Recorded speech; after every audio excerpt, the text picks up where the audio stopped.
Jika berkas ini ditandatangani oleh Pak Jokowi, maka kita semua akan kena dampaknya. Ya teman-teman semua, balik lagi bersama gua Kapian Official. Jadi pada video kali ini gua akan bahas suatu hal yang penting ya. Jadi di video sebelumnya itu kan gue bahas tentang YouTube ditutup gitu kan. Jadi masih ada hubungannya dengan hal ini ya. Kenapa bisa ada pembahasan seperti itu gitu kan? Jadi kalau misalkan YouTube ditutup sementara konten kreatornya nggak dicekal lah ya, nggak diatur segala macam, atau nggak dibatasi, itu masih is okay. Dan inilah celakanya ya teman-teman. Jadi berkas yang sangat mematikan yang bikin masa depan menjadi suram gitu kan menurut gua ya. Jadi ini ada draft nih teman-teman. Ini adalah draft ya, gue tampilin. Ini adalah draft usulan dari Dewan Pers. Diajukan kepada Presiden untuk disetujui. Jadi setelah disetujui maka akan dijalankan. Nah, draft ini sudah ada di mejanya Pak Jokowi. Di sini tertulis Jakarta 17 Februari 2023. Isi usulannya menyangkut satu, keseimbangan. Yang kedua, kesetaraan. Kesetaraan itu berarti nggak ada perbedaan gitu kan, ganteng, jelek, ataupun kaya dan miskin. Terus kemudian ada yang ketiga, manfaat. Manfaat itu ya informasi atau hiburan yang bermanfaat gitu, yang bisa diterima oleh penonton atau masyarakat gitu. Yang keempat itu transparansi. Transparansi itu datanya valid dan terhindar dari hoax. Kemudian ada juga yang kelima, non diskriminasi atau seperti ras atau agama gitu, nggak ada diskriminasi kayak gitu. Terus ini adalah sungguh mulia ya, mulia Dewan Pers kita. Waduh, mulia banget gitu kan. Tapi tunggu dulu, jangan senang-senang di situ dulu. Kenyataannya nih kita harus lihat di balik itu semua tuh sebenarnya ada poin-poin yang detailnya itu yang mematikan bagi kita gitu kan, mematikan yakni bagi para konten kreator, khususnya bagi konten kreator pemula gitu. Ya, jika konten kreator besar mungkin hal ini tidak berpengaruh besar ya, kayak seperti Deddy Corbuzier atau Halilintar atau Metro TV, Kompas TV dan juga sebagainya gitu.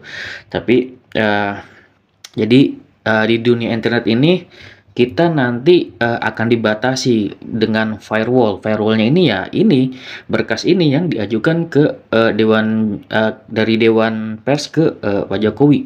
Tapi ini belum ditandatangani ya, artinya kalau ini udah ditandatangani dan memang disetujui, artinya di sini ada campur tangan gitu kan Dewan Pers di digital. Digital ini gue nggak ngomongin content creator sebagai YouTube doang. Di sini ada ya YouTube, Instagram, mau ke Facebook, TikTok dan segala macam itu secara keseluruhan ya, di Google juga semuanya secara keseluruhan. Jadi ini ibarat kata Dewan Pers ini ingin menjadi dewa di dunia digital gitu. Tapi menurut gue ini nanti teman-teman simak sendiri ya. Intinya dia pengen menguasai lah dunia digital lewat turun tangan pemerintah gitu, kayak gitu.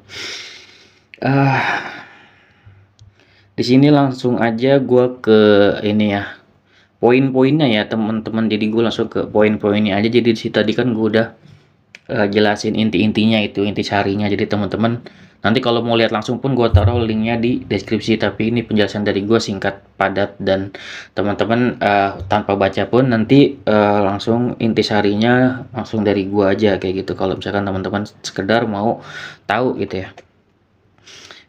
Di sini langsung aja kita lihat poin-poinnya yang memberatkan ya. Poin-poin yang memberatkan tuh apa sih gitu kan. Di sini yang di poin D pertama, bahwa perusahaan platform digital bertanggung jawab untuk mencegah penyebarluasan berita, informasi yang mengandung kebohongan dan fitnah, menyesatkan, mengadu domba, tidak bermanfaat, serta tidak menghargai hak cipta pemilik berita. Di sini berita atau ya konten lah segala macam gitu kan. Apalagi termasuk berita nih gitu kan, di garis bawahi bahwasanya kayak misalkan sebenarnya ini meremehkan atau mengenyampingkan sebenarnya yang konten reaction sih, kayak mengambil-ngambil apa namanya, video-video orang lain, foto, gambar dan segala macam itu. Di sini sebenarnya agak ingin dibatasi. Jadi kebanyakan kan pada konten kreator yang reaction itu memanfaatkan video orang lain dengan mendapatkan keuntungan, dan bahkan viewsnya bisa lebih gede gitu kan daripada apa, video aslinya orang yang membuat. Di sini dilindunginya seperti itu, kayak gitu teman-teman. Ada bagusnya, ada nggak bagusnya sih gitu kan, karena ya konten kreator reaction juga ya itu berguna juga dan menghibur gitu kan. Kalau terlalu apa ya, diatur segala macam di sini, makanya gue bilang kebebasan kita sebagai konten kreator itu dibatasi. Jadi bahaya menurut gue, yang tadinya kita bisa bebas berekspresi dan segala macam diatur. Yang gue bilang kemarin kan, mungkin YouTube nggak ditutup kan, yang penting masih mengikuti aturan. Tapi lewat berkas ini, jika ditandatangani oleh Pak Jokowi, otomatis kita apa ya, dalam membuat konten itu dibatasi banget gitu. Bahkan kita bisa nggak cuan gitu gara-gara dibatasi kayak gini. Jadi di sini gue akan sebutin terus ya untuk detail-detail apalagi gitu kan. eh Pasal 1, tanggung jawab perusahaan platform digital adalah kewajiban perusahaan platform digital sebagai ekosistem jurnalisme dan yang sehat dan berkualitas. Oke. Oke, di sini di poin yang pertama ini gue lewatin langsung ke pasal berapa ya?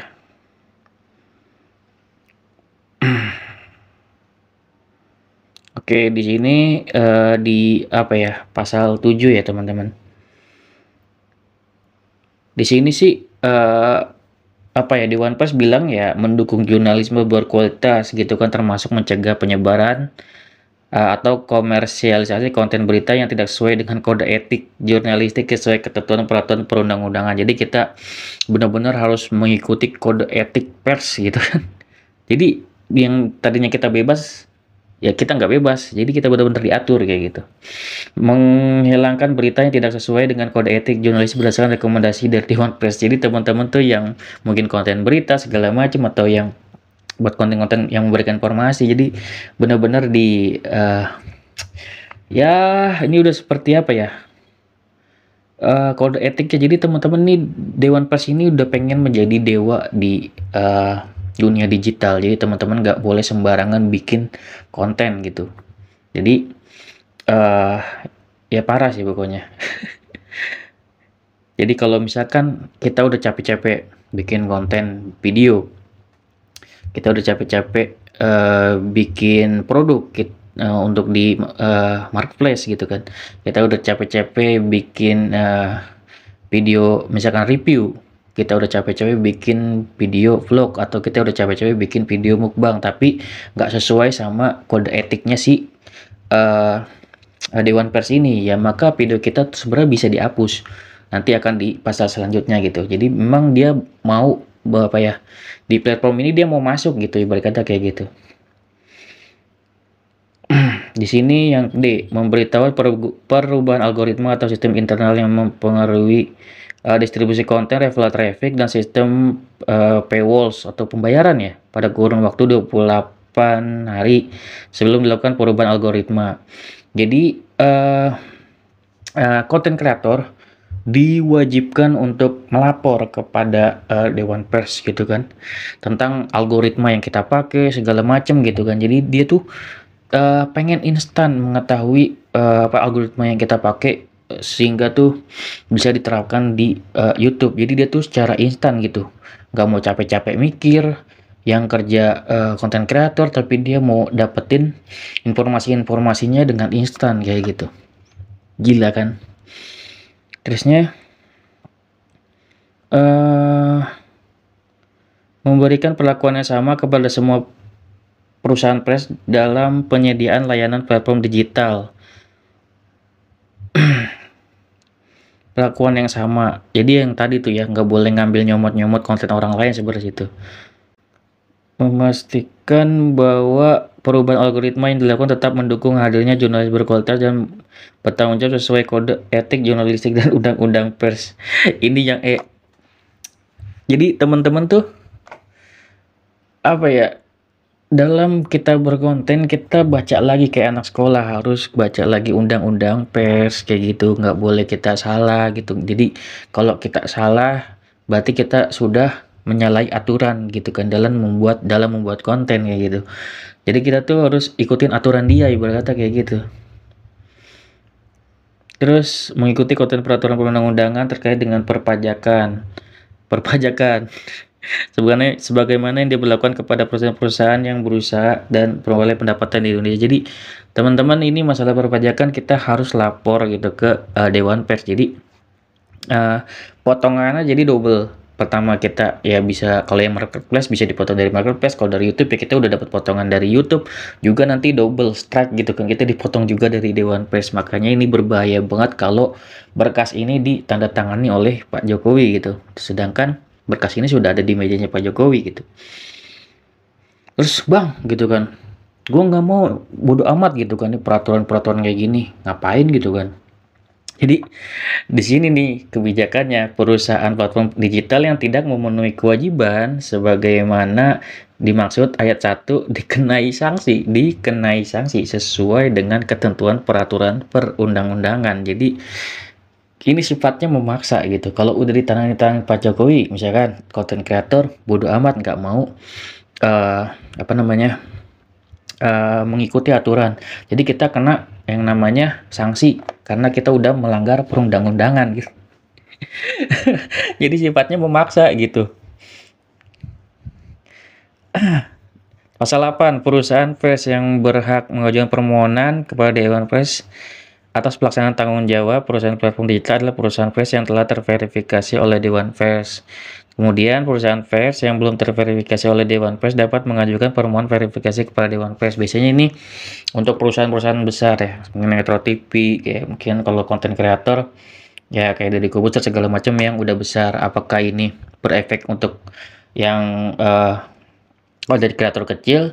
Menurut gua kalau dibilang efek bisa iya bisa enggak nih teman-teman, kita nggak tahu nanti pelaksanaannya kayak gimana. Kalau misalkan pelaksanaan teman-teman tiba-tiba memang diatur banget nih untuk misalkan konten atau segala macam dari Dewan Pers, tiba-tiba video kita dihapus karena di sini sebenarnya tertulis Dewan Pers ini pengen masuk ke platform tersebut. Jadi semua platform itu dimasuki oleh Dewan Pers, di dewanya ibarat kata kayak gitu. Kita salah dikit video kita bisa dihapus sama dia ibarat kata kayak gitu. Firewallnya itu dia gitu, dewanya. Jadi sebagai dewa dia pengen di sini gitu. Yang pasal 9, pelaksanaan memiliki wewenang untuk membatalkan laporan bagi hasil perusahaan pers apabila ditemukan bukti bahwa perusahaan pers tersebut tidak lagi terdata sebagai perusahaan pers. Pada Dewan Pers yang dimaksud pada pasal 8, pelaksanaan memiliki wewenang untuk membatalkan hak permohonan bagi hasil apabila ditemukan bukti bahwa perusahaan tersebut tidak lagi mengelola setidaknya atau unit dalam kurun waktu 6 bulan. Jadi ini sebenarnya apa ya, jadi Dewan Pers ini memanfaatkan, menurut gue ya, memanfaatkan kita sebagai konten kreator dari ya ini bagi hasil, ini ada bagi hasil gitu. Jadi ya menurut kalian gimana, merugikan atau enggak ya? Menurut gue sangat merugikan karena eh kita lanjut dulu ke pasal 10, kesepakatan bagi hasil antara perusahaan platform digital dengan perusahaan pers dituangkan secara tertulis. Jadi udah nanti ada bikin tertulisnya, udah ada tuh bagi hasilnya kan, bener. Kesepakatan bagi hasil atau banyak lainnya antara perusahaan platform digital dan perusahaan pers bagaimana dimaksud ayat 1 dapat dilakukan satu perusahaan pers. Gimana ya? Bentar ya teman-teman ya.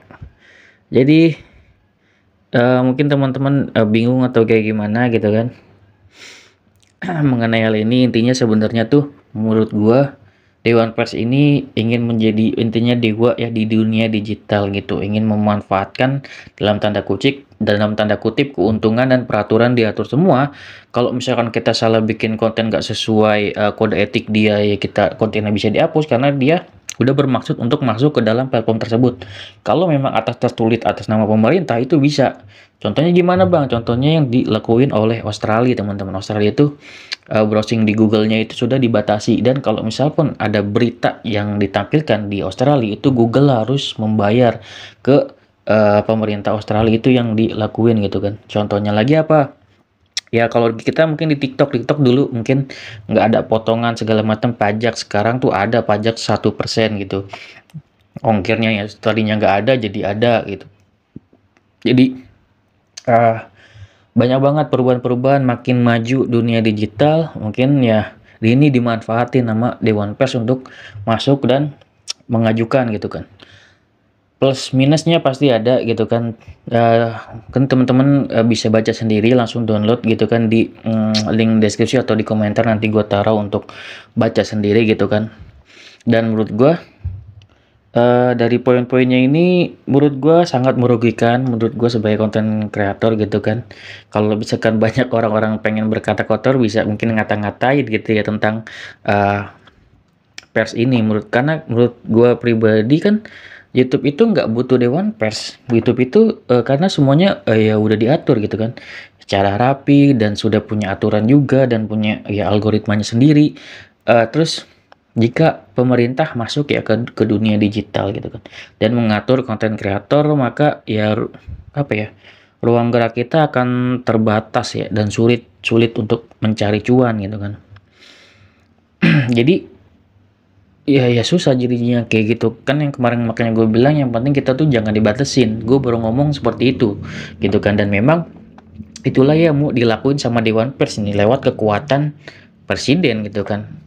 Udah diajuin kalau misalkan Pak Jokowi nanda tanganin, ya artinya sistemnya dijalanin deh gitu. Jadi kan otomatis yang namanya Google, YouTube dan platform semuanya lain gitu atas nama pemerintah itu kan kuat.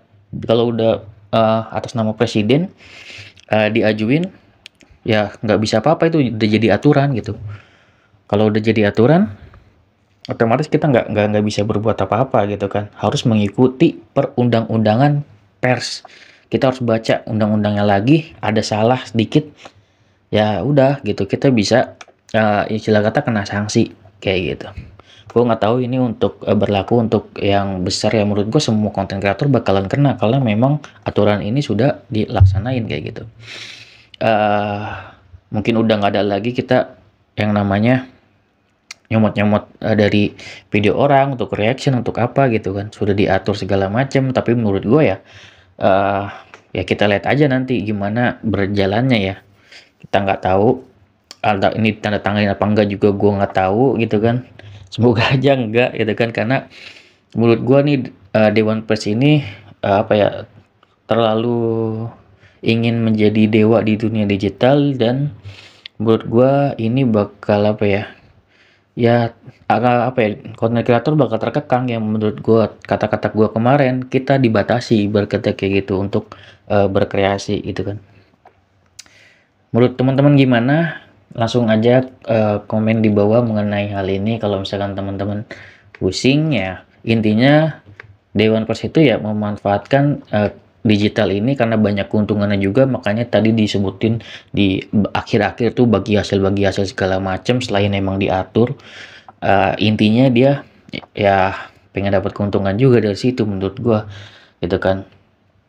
Ya begitulah, mungkin karena memang perkembangan zaman, eh jadi yang awalnya memang platform ini memiliki aturan tersendiri, akhirnya dari pemerintah mau masuk gitu untuk memanfaatkan keuntungan tersebut gitu.